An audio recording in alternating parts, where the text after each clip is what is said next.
Hello friends, welcome back to Coding Wala Shree. On the screen, you are seeing what is an abstract class. Yes, we are going to write all the code which you can see here in the session today. We are going to see what are abstract classes, how to declare them and how to use them. We are going to see how to use these abstract classes in case of inheritance. We'll understand different scenarios like writing constructors in abstract class, having multiple abstract and non-abstract methods, and finally we will also discuss when to use abstract classes.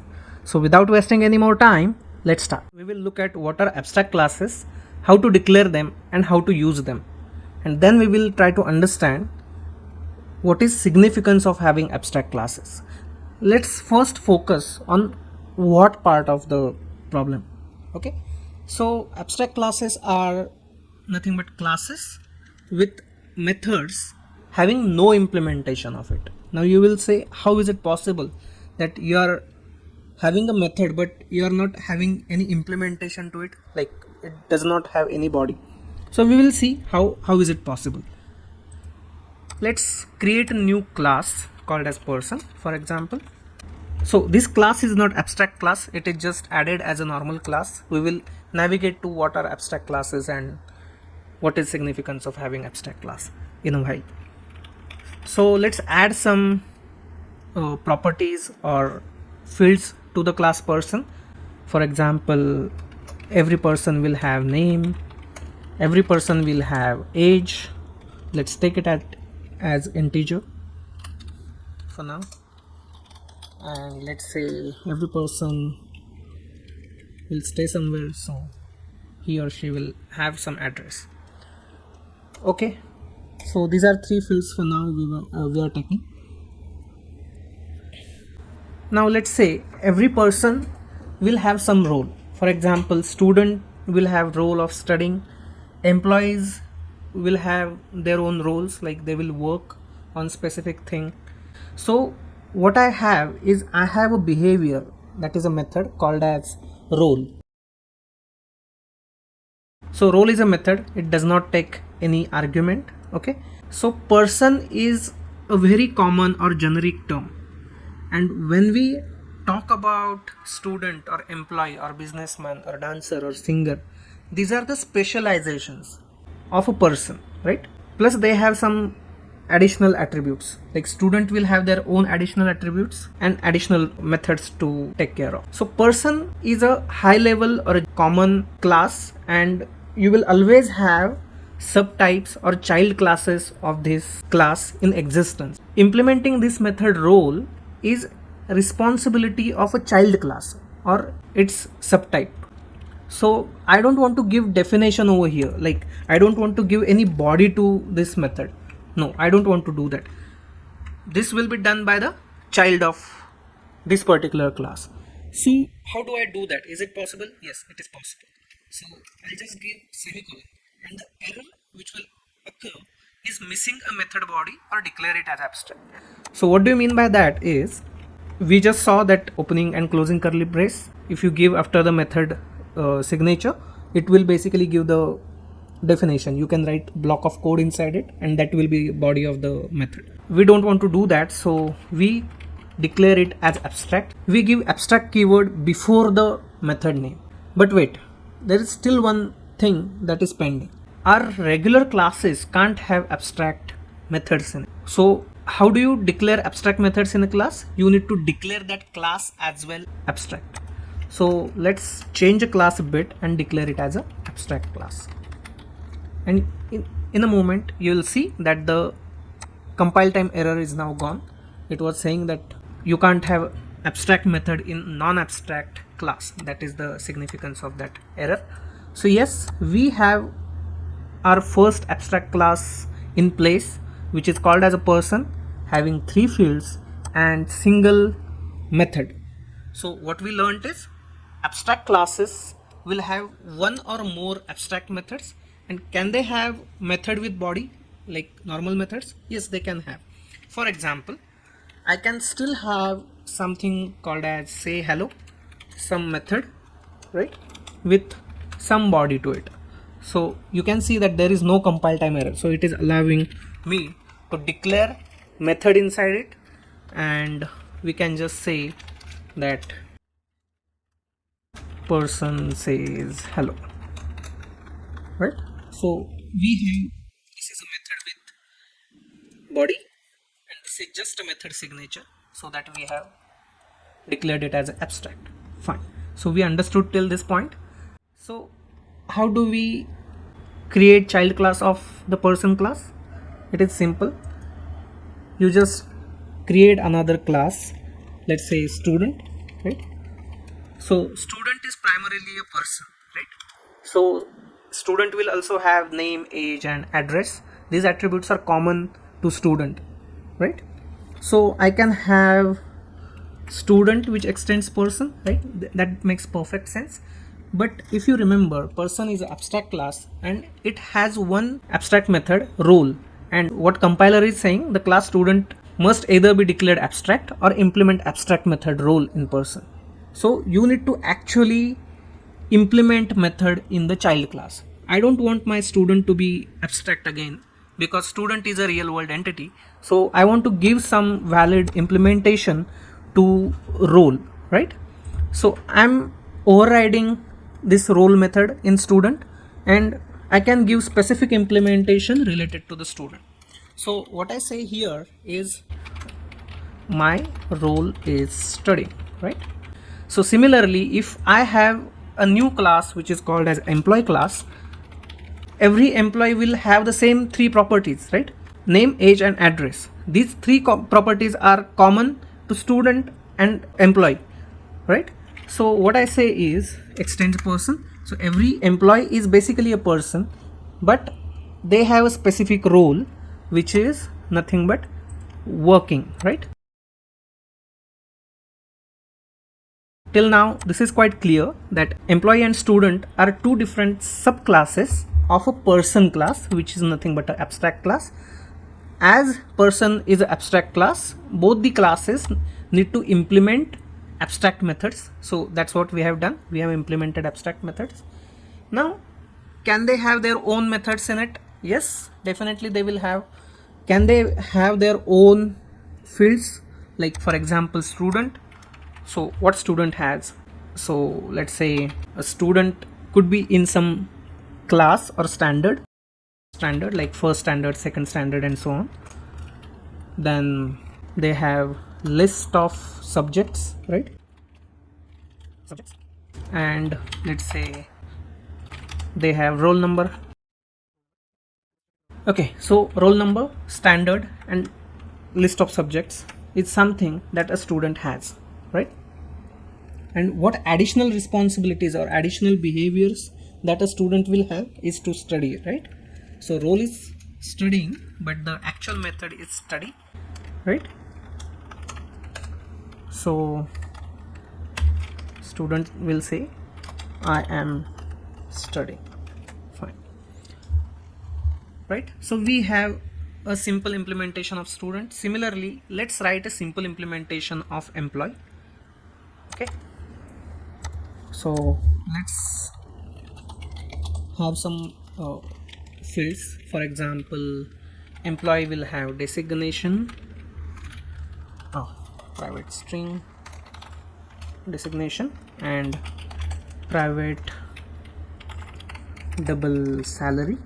Okay, for now this is good enough. And employee works, right? So the method it has is work. We will give the body of it, I am working on assigned task.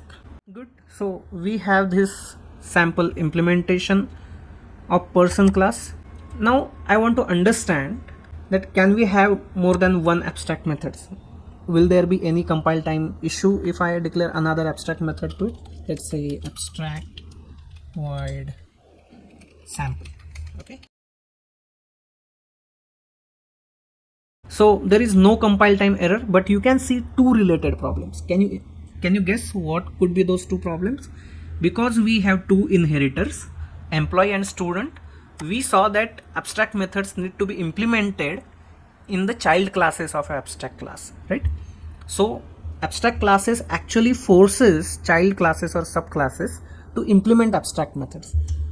So as soon as you add one more abstract method to it, the existing code breaks, because your two child classes need to be having implementation for the sample method. Simply jump to the classes by yourself and see that what it is suggesting is implement the method, right? So I'm clicking on implement the method, and so as soon as I add this method, you see that the error is gone now. Similarly, student will highlight the error that it is missing sample, right? You need to implement the sample because it is abstract in person. So let's go ahead and implement it. As soon as you override it, the errors are gone, and if you go back to person and see, error is gone here as well, right? So we saw that abstract methods need to be implemented in the child classes or subclasses of a abstract class, right? So think about this point, why we created the abstract class and what was the purpose basically. All these fields or member variables are common to student and employee, right? So instead of declaring these fields into the specific classes, what we have done, the common structure we have taken aside, right? What is the common structure? So person, it has 3 fields and methods, as well as it will have abstract method for which the child will have their own implementation. That is the purpose of abstract class, that it allows code sharing among related classes in the inheritance hierarchy. What we did is we inherited from the person class. So employee and student belong to have the same parent as a person, so they are into the same inheritance hierarchy. So these two related classes having the same code, so code sharing is one of the important point we have. Fine. So what I'll do is I'll just add toString here as well.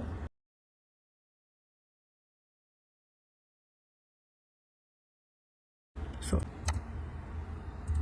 okay, just a minute. We can have employee ID as well. That is a good field to have. Right, and now I create toString method. Yes, with all the 3 fields. Looks good to me. Then we need to add toString here as well. So all of our classes are now having toString method. Is good practice. Actually you should also add getters and setters for all the private fields as well, but I'm skipping that part because code will get too lengthy and that is not purpose of this video, so I'm skipping this part. But you should have getters and setters generated.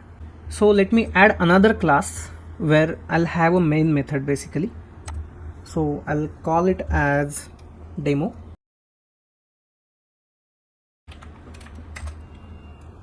I'll add it, and what I have is a main method in it. Now what I'll do is I can create an employee object of employee. Let's say E1 is equal to new employee. Okay, now how to create an object, because we can't set any values to it. I can add a constructor and we can pass argument there. So let's generate constructor with all these 3. Yeah, so it takes 3 arguments over here. Another thing is person. How can we add constructor the same way? You can basically type, but editors are smarter. They can do this writing boilerplate code for you. Okay, let's add one more thing here.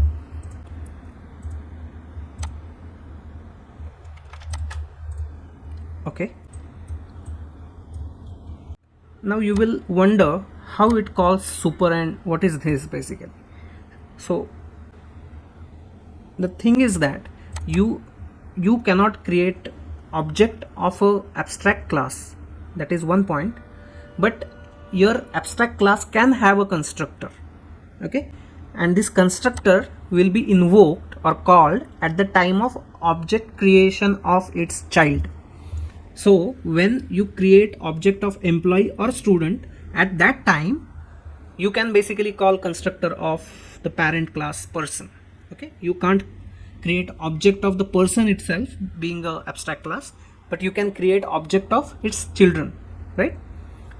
That's the reason what we did is we created, in case of student, this is a constructor which takes which actually takes 6 arguments, because 3 arguments are for the common fields which are name, age and address. So every person will have name and age and address, but where we are setting these 3 fields is in the person's constructor. So the super keyword indicates that invoke constructor of my parent. Okay, who is the parent? Person is the parent. So you basically pass these 3 fields to constructor of person. So you can see that here the control comes and it sets all these 3 fields or member variables, and that's how you will see that first 3, and always the constructor invocation of parent class should be the first line in the constructor, right? If you are not aware, just note this point down, and followed by the rest of the fields which are part of this particular class, which is student. Similar thing has been done in employee as well, right? Okay, so now I can go ahead and in abstract class demo I need to provide 6 things, right? What 6 things I need to provide? Basically, okay, I'll add employees constructor again, because we added it earlier when we didn't specify person's constructor. That's why the error was being shown. Yes, I want all the 3 fields from employee in my constructor, and you can see that it automatically calls parent classes constructor and it sets the rest of the fields belonging to the employee. Cool, that's what I want. And now what I want here is, you can see name, age, address. So let's say name is Ashish,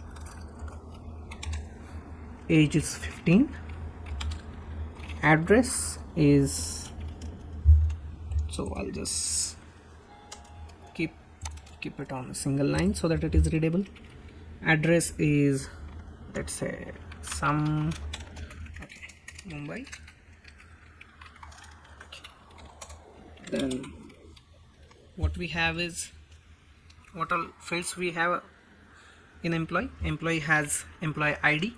So let's say 1000 is employee ID.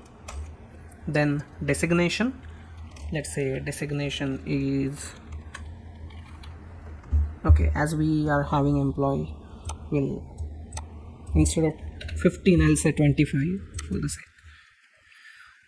Designation is junior software engineer, and salary is 25,000.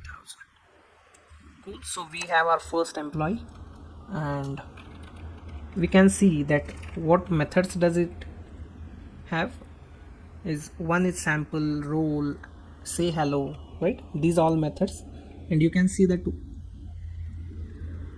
which one of it was abstract method coming from person class is role, right? So let's invoke these methods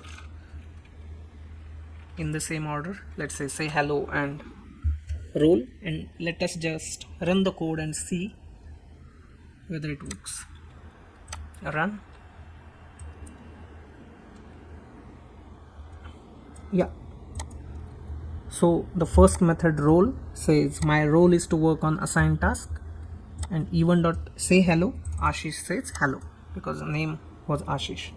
So pretty simple. Similarly, we can also declare student s1 equal to new student, and name, age, address, I'll just copy the same stuff here, save some time, and let's say 15, let's say Raj,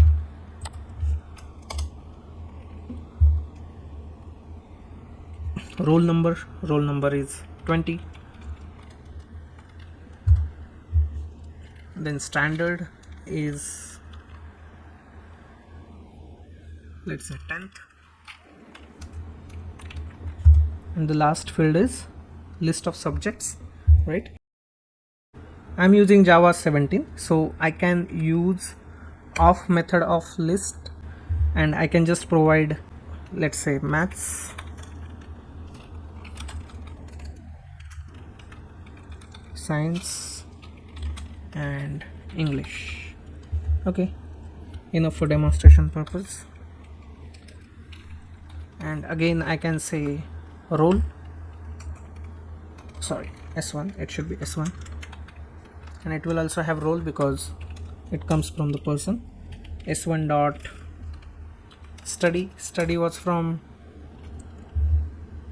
student class, and here work was from the employee class. So okay, now S1 dot say hello is there. Yeah, say hello. So say hello, if you just to revise, say hello was basically a normal method in the person, right? It is also inherited. And role was abstract method which was implemented, that is given body of that particular method in the respective child classes, right? Role and sample. Okay, so yeah, code looks good. Let's just run it and see. Okay, so these first 3 lines are from the employee. Role is to work on assigned task. I'm working on assigned task is output of work. And Ashish says hello is from the 3rd line. Now next 3 statements are from the student. S1.role, my role is studying. S1.study says I am studying. And S1.say hello, result is Raj says hello because the name given here is Raj, right? So this is one comprehensive example. Now few more points to add here is abstract classes. Can they have static methods? Yes, they can have static methods, and they can have static initialization blocks as well. Can you achieve multiple inheritance using the abstract class? For example, if this would have already extending from some other class, it would not be possible. In Java, it is not possible to have multiple inheritance with classes. So that is another point to remember here. Okay, so abstract classes have the partial implementation and their child classes provide the full implementation.